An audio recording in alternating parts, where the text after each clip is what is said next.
What's up, everybody? Welcome back to the Blue River Bowling Podcast, episode 132.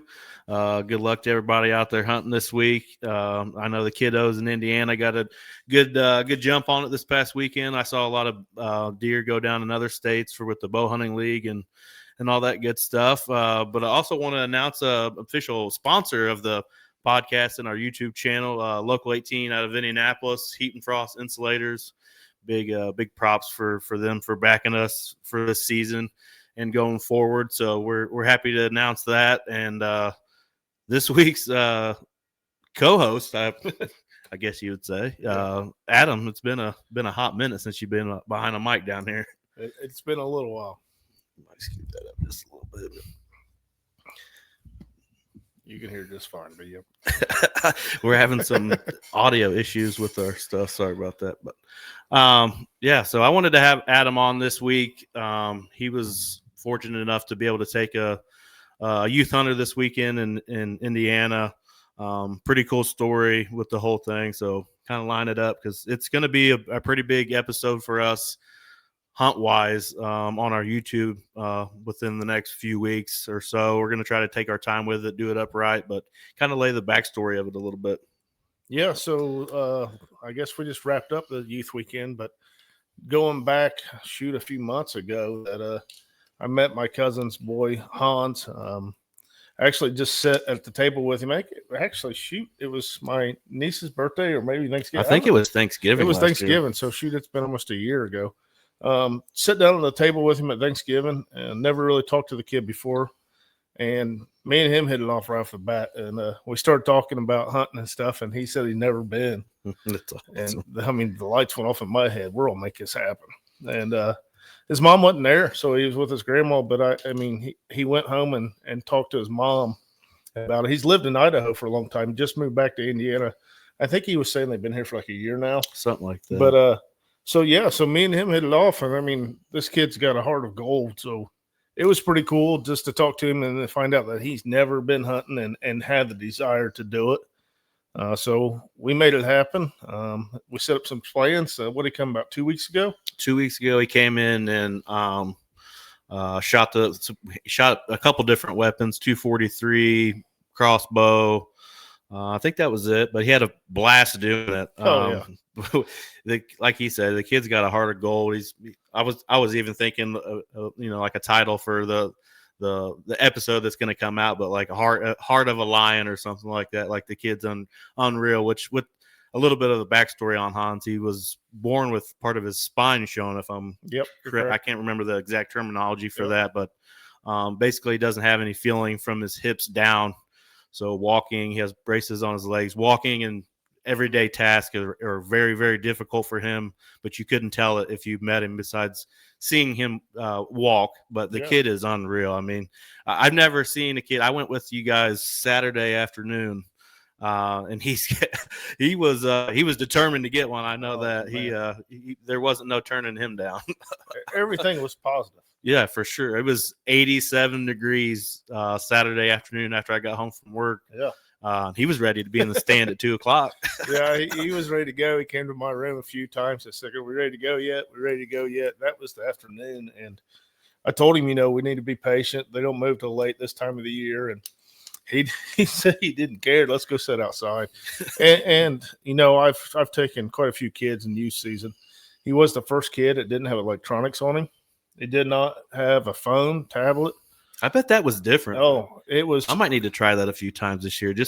Not leave it at home, but leave it in my pocket for sure. It was cool. He actually seen Mother Nature wake up in the morning. Yeah. He was talking about birds like that we don't really pay attention to anymore.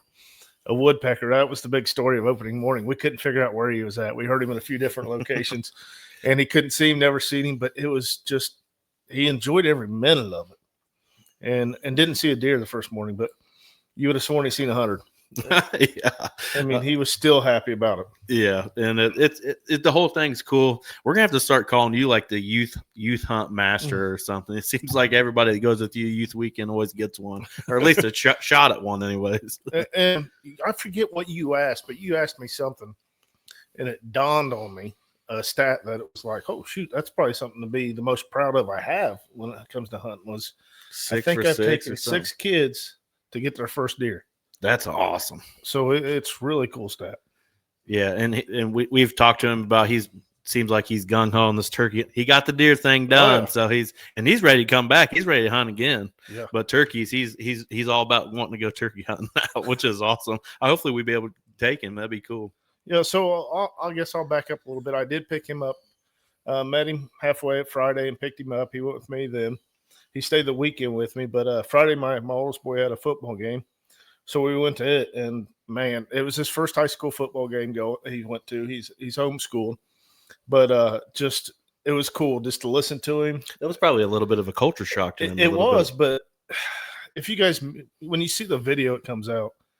He definitely walks different. He carries himself different, but he's not. He's just a kid, and he was walking around with everybody like he wasn't different. Yeah, and it was pretty cool. Yeah, that's cool because that's just going to show you his personality.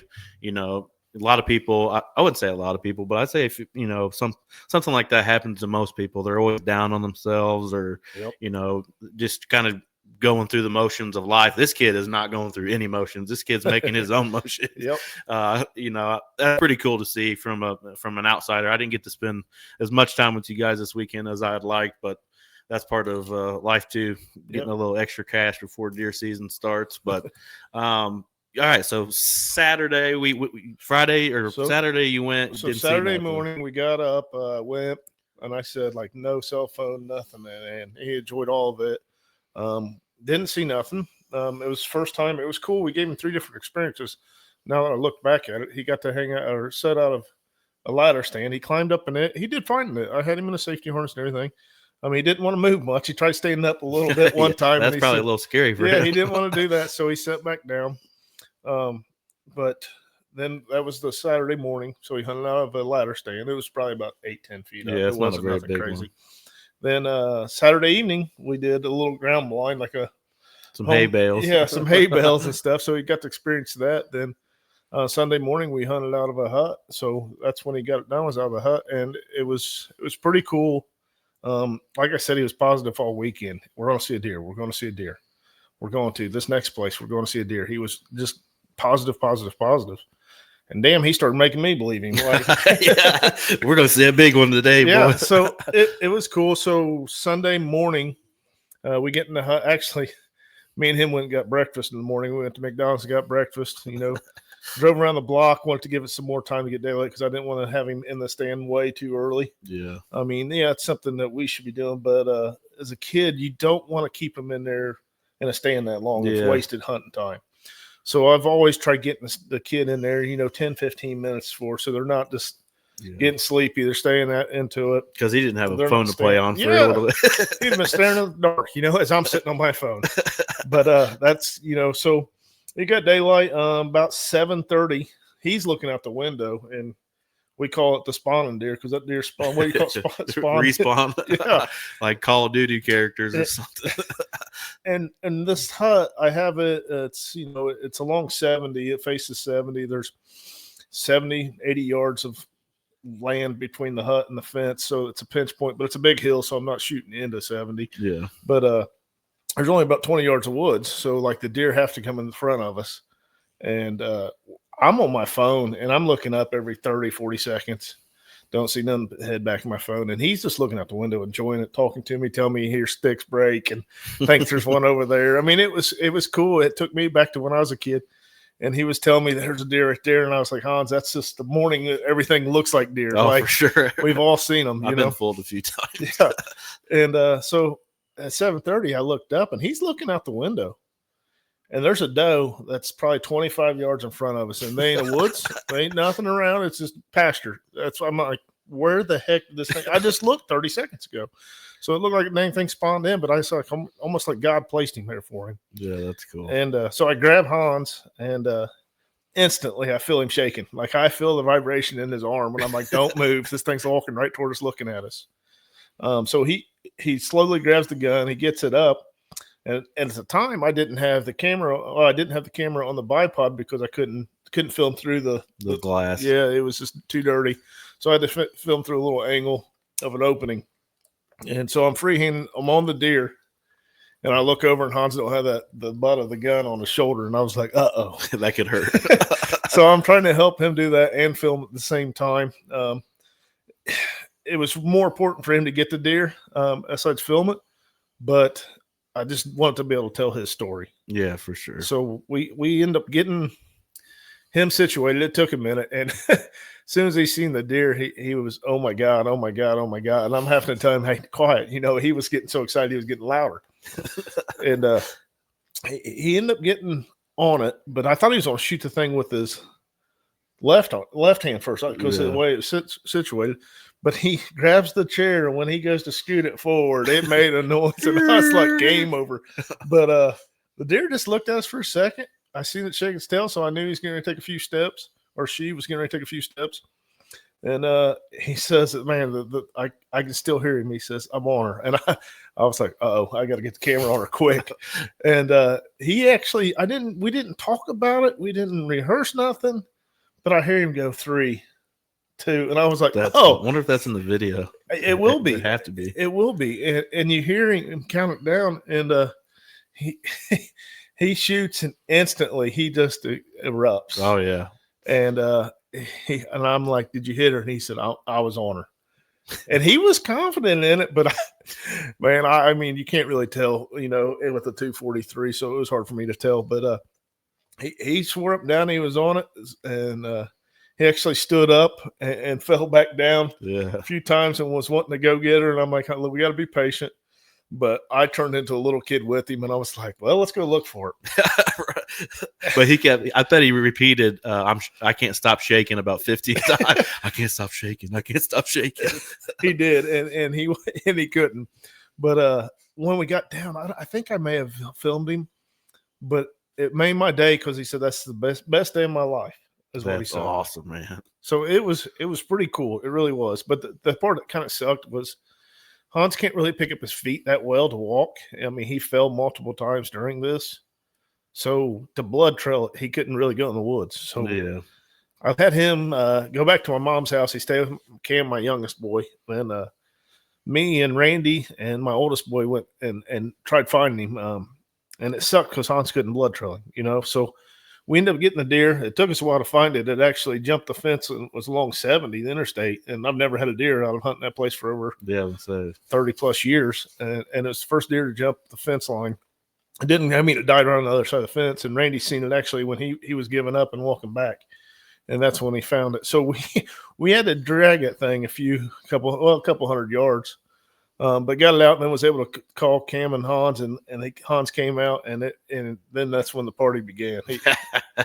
He was stoked. His parents were so excited for him as well. So it was really cool. Super cool people and very, very nice people as well. I mean, you can't get much better than that type of people. Yeah. Yep. And it's kind of cool because they're kind of, like we've talked before, like it seems like they're kind of like got like a homestead thing, like she was talking about. She's tanned rabbits and stuff like that. That's awesome. You don't see many. You don't see many ladies in our neck of or anybody for that matter that knows how to tan hides or anything like that. I mean, back in the day maybe, but not anymore. No. Pretty cool. Yeah, so they're getting the hide cut or for it, and they're going to try tanning it. Well, make him a rug, but the mission's not over. Oh no. Where he's gonna kill a buck this year. That'd be so awesome. He's gonna kill a buck this year, and it may cost me 3/4 of my season, but it's so worth to see him kill something. Yeah, that'd be awesome. You know, he wasn't. I think he wasn't as confident with the crossbow as he was the 243. He loved that and it's a particular model that he likes. There was 2 there that are almost exactly the same, but he had to shoot that one, which is cool though. He was giving him confidence, I would imagine, over something else. But yeah, if you get him out during bow season, that would be freaking epic to see him shoot one with the crossbow. We're going to try. You know, it's funny you said he hit with a 243. That was his gun he wanted to use. It's a youth 243. Mm-hmm. But somebody at the football game asked him what he's going to hunt with. And he said a Winchester 243. And I was like, I just use guns for hunting guns. I don't pay a dang bit of attention what they are or whatever. They shoot good, I'm hunting with it.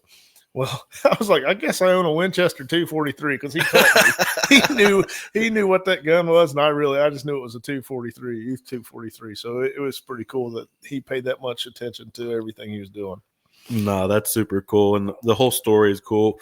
We're gonna have a video come out here in a few weeks or so, whenever we get that going. But I'm sure I'll have several podcasts in between there. So whenever we do get that whole thing put together and put it on there, it's something that you're going to want to see. It's going to be can't miss TV for sure for YouTube. Pretty excited to get started on it. It's been a while since turkey season since I've put a video together, so I'm going to get back to the grindstone and get it put together. But like I've talked on here, the last month or so, or even maybe longer than that, transitioning what I like to put out for YouTube, going from story talking to storytelling. I want to do as best as I can, especially in a case like this. I want to try to tell the story as best as I can, even though it's not my story, but I still have to try to tell it. Yeah, it's a special one, and I put a lot of time into video and everything I could on this hunt. A lot of it may not even make the cut on it, but even Brett came out to video him shooting the sight and the guns in. So, man, we knew about this hunt. I mean, like I said, months ago, and me and Brett just started kind of playing everything up in our head how we want this to turn out, and for him to capitalize and kill one. Man, yeah, this ain't so huge, and this ain't about us really. No, it's absolutely about not. getting his story out. Yeah, I want to. That's what I've talked to you about and talked to others about when mentioning this. I've even said, was texting John today, I don't want to focus and be like, well, this is a pity party for him. Yep. I wanted to showcase him having the courage to want to get out there and hunt, or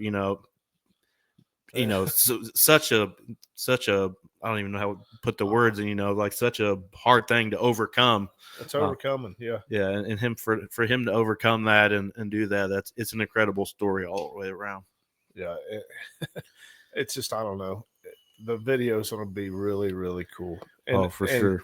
To tell the story of it all is going to be impressive. I tell you what, Hans is a guy that he don't arm wrestle because he plays sled hockey. And first time I met him, he wanted to arm wrestle me, and I was like, "Yeah, I'll arm wrestle you." Thinking, I'll just take it easy on him. Holy cow, this kid's strong! But he was telling me he plays sled hockey is what he called it, and so he's actually in a sled since he can't really walk that well. So he uses his upper arms and two sticks, and that's what he'd push off of. So that's awesome. That's an arm workout the entire time. I wonder when that is. I'd like to go video that. I'd love to go see that. But he played when he was in Idaho. He said he's played here, but I'm not sure exactly where they play at. But we'll get with his mom. For sure. That'd be cool. I've even thought about it too, replaying some of this in my head today. Because we've thought about making almost like a documentary style and having interviews with you. Mm-hmm. This may take longer than what I thought initially on putting it together. We may go interview him. Yeah, it's something to be and his family or something. That would be pretty cool. Maybe his mom can kind of lay it out a little bit better. Setting the story up since she spends every day with him. She could tell it a lot better than us. For someone I've only met. Of it all. Yep. Yeah, and it's pretty cool too. I don't know if I've told you this or not, but when we went after he shot, his Adam's mom was having some church people over, and they were all having a big dinner together and stuff, and pretty cool, great food by the way, and he conned you into a Reese cup or something. I don't even know if he's not supposed to have it or what. He acted like it almost, but he came back around the corner and he elbowed me. He's like, I just got him for a Reese cup. So Hans got me for snacks every dang hunt. So no lie, the first morning he had a Snickers, a Reese cup, and M&Ms. And I was like, you getting something for breakfast? He said, no, I'm good. He had a Gatorade. Then awesome. Saturday evening we had to stop, and it was more candy bars and snacks. But I mean, Hans' mom listens to this, and you get in trouble. I apologize. Yeah, sorry. We were supposed to have chocolate. We had a good time, dude. We did. Yeah. Then we were hanging out in my garage before Saturday evening's hunt, and he was messing with some duck calls and stuff like that. Very curious on all that kind of stuff. Yep. But he wanted no part of watching college football. He was ready to get back in the woods. He did ask a lot about questions about football and stuff. But he did. Mom, I'd hate to tell you this: if he hangs around me and Brett much longer, we're taking the city slicker out of him. He's easily. Hans is hooked. Yeah, that's what I told him when he's talking about, shaking after shooting and stuff. I'm like, you're going to chase that high for the rest of your life. Yeah, so he did bring up turkey hunting, and I was his, like, his dad's mentioned it a couple times, saying that he got to do it when he was in Idaho or somewhere out west out there. Which I'm sure would be a wild story, chasing turkeys out in the mountains and stuff like that. I've never got to experience that, but we take him on some hard gobbling Easterns. It might change his mind.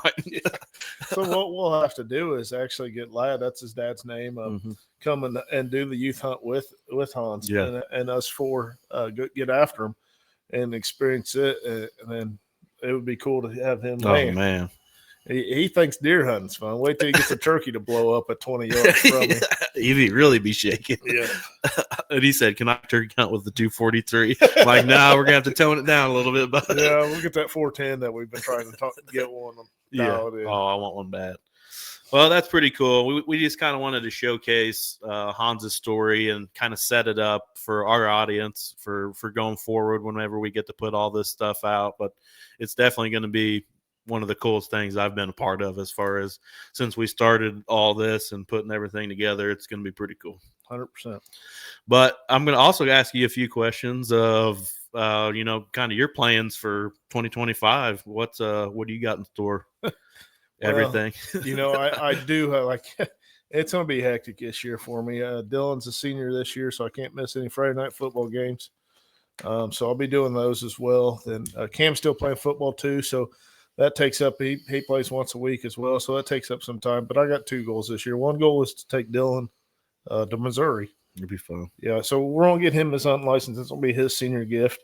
Nice. Even though he's kicked my ass the last 2 years. Here, killing bigger deer than me. But we're going to get him down to Missouri. I got to save some money up to pay for 2 license, or I may just film him. I'm not sure what I'm going to do with that. So we'll get to Missouri. I know you're scheduled early November for your trip to go down there, so we may see what we can pull off and get down there. It depends how deep he plays in football this year. Yeah, that's true, because if they make it deep, they'd still be playing. If not, his senior gift may be a few days out of school.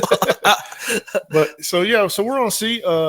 Then that's you got West Virginia October 18th. Mm-hmm. That's not out of play yet either, so we may make a quick weekend getaway. But I'm excited for that. I know at first, we turkey hunted over there for the last few years. Yeah. I don't know why, but I'm excited to go over there and hunt. The people I've had, this is my a break from the West Virginia. I've had 3 shows in a row for West Virginia, or 2 or whatever it is, but I've been talking a lot of West Virginia, and Justin Caldwell was on last week from Stubby's Outdoors, and he said that's a perfect time to be there. He said they're smashing the scrapes hard, which they're getting into it here a little bit, but it sounds like they're really hitting them hard there. Yeah, late October, some of the best hunting. I was watching a Drury thing of 170 or Boone and Crockett's. It was nothing but it, and they were really talking about watch when every deer is killed. All those 170 plus have been killed, and I think out of the 10 that they showed, 9 of them was late October. Dang. Well, we keep saying it over the last couple of years. We're not going to hunt to the 20th, at home or whatever. That's my other goal is I'm taking Hans to kill a buck, so I'll be hunting early October with him. You can catch some, younger deer moving then. Yeah, you can catch bigger deer too, but your chances ain't as good. So that's what I'm going to be doing early season is getting Hans when I can, whenever Mom will let me have him for the weekend and Dad will let me have him for the weekend. We'll be chasing him, man. Yeah, that's my plans. Well, we got to do the Tennessee trip, which is a whole disaster of a story upon itself.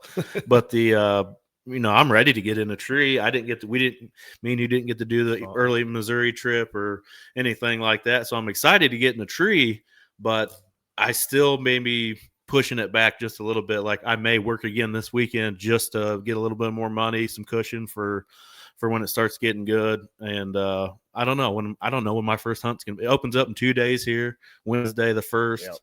I don't know when my first hunt's gonna be, but it'll probably be an evening hunt, if anything. My I guess my fat ass will be waiting until it gets down to 60. So that's true, because the high is all in the mid to upper 80s this weekend into next week even. Yeah. That's pretty wild. But I don't even really have anything. There's a couple bucks I've had on camera in the summer, but it's not like I have a storyline with anybody really buck wise. So that's going to be different for sure. But my anniversary is next Monday, so it's like there's just so many things that hit. I have to take in the wife anniversary dinner this weekend, Saturday. So I'm trying to get all my ducks in a row. So when time comes, it's I can hit it hard compared to most, anyways. Yeah, so it's gonna be a fun season for us. But like you said, we don't really have much on camera this year, which is I'm not worried about. Most of the deer I've killed in the past, I didn't have on camera, so we just got to get time in and catch them when they come through when they do. Yeah, like I said, I had a couple, and there is a couple bigger deer over there at the particular property I'm thinking of. But I say that in this particular property, I can only bow hunt there. I can't gun hunt there, which limits me to a certain time period. When gun season comes in, I can't go in there. So you think I would spend a bunch of time in there, but I really don't want to. I want to spend like that third weekend of October into the second week of November. It's only a few short weeks. That's why I haven't even hung a stand in there. Most people would be like, "You're not ready." It's not necessarily like that. I'm just staying out of there until the time is right, and then I know exactly where to be when the time is right. Well, with your setup, you'll be doing mostly hanging hunts the entire time anyway. For sure. So. Any kind of newer equipment you got this year, or kind of same old, same old? You know me and my Walmart. No new equipment, man. I really am thinking about trying to get a different newer camera. That's a challenge itself with 3 kids. Right. But no, I've been looking at some cameras. I'd like to get a new camera. But everything else, it still works fine. I'm not looking to upgrade anything. I still shoot a bow. It's probably 9-10 years old. But no, I really don't have anything for new gear, new equipment, nothing. Yeah, I don't really either. Last year, you made me upgrade all my hunting clothes to make it match. I didn't make you do anything. I'm actually thinking about getting a new early season setup. The only reason I say that is because I'm too fat to fit in the one that I got already. But that's why I keep feeding you. I get the hand-me-down. But that's neither here or there. But I don't think I really have much new. I'm thinking about buying which I probably should have already done it if I've done it, but I'm thinking about upgrading a saddle. I've had kind of an introduction saddle for a few years now, and I've wore it out. I mean, I really got a lot of use out of it. And I may still use it, but the one I want has like shoulder straps. And I've actually been having kind of some problems with a sciatic nerve a little bit, so I'm hoping that it'll help a little bit on my back situation. But I'm excited to get everything started. And for everybody listening, podcast wise, it's going to be different when it comes to having guests on with season coming up with, people are going to be hunting just as much as I am. So it's going to be harder. I can see this podcast turning into like almost I'm going to try to log my my hunts as much as I can. Maybe come on here with Adam or somebody else, or get some guests too, but come on and talk about what we're seeing and what's going on in the woods with the deer we're chasing. So it'll be a fun 2025 season, and looking forward to everything coming up for sure. I think that's about it, buddy, for this episode. Thanks for listening. Check us out on Facebook, Instagram, TikTok, the whole 9 yards. You know where to find us. Hit us with a rate and review on the podcast land anywhere.